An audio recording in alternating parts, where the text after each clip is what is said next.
पुण्यात भाजपने 69 जणांना 6 वर्षांसाठी पक्षातून निलंबित केलंय.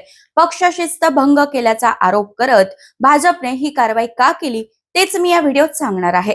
आताच संपूर्ण राज्यात महापालिका, जिल्हा परिषद, पंचायत समितीची निवडणूक पार पडली. या निवडणुकीत तिकीट न मिळाल्यामुळे नाराजीचा सूर देखील पाहायला मिळाला. त्यामुळे अनेकांनी अपक्ष किंवा इतर पक्षांच्या माध्यमातून निवडणूक लढवली. भाजपच्या अधिकृत उमेदवारांविरोधात निवडणूक लढवणाऱ्या कार्यकर्त्यांवर पक्षशिस्तीचा भंग केल्याचा ठपका भाजपने ठेवलाय आणि पक्षशिस्त भंग करणाऱ्यांना सहानुभूती दिली जाणार नाही, त्यांच्यावर पक्ष कठोर कारवाई करेल या सूचना सुद्धा दिल्या आहेत. या 69 जणांच्या नावाचं एक पत्र जारी करण्यात आलंय. त्यावर रवींद्र चव्हाण यांची सही आहे. यात पुण्यातले अमोल बालवडकर यांचं नाव सुद्धा असल्यामुळे पुण्यातल्या राजकारणात खळबळ उडाली आहे.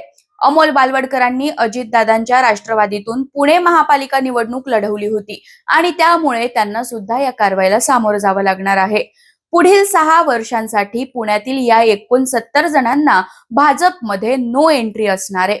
तर अशाच व्हिडिओसाठी story.com ला नक्कीच सबस्क्राईब करा.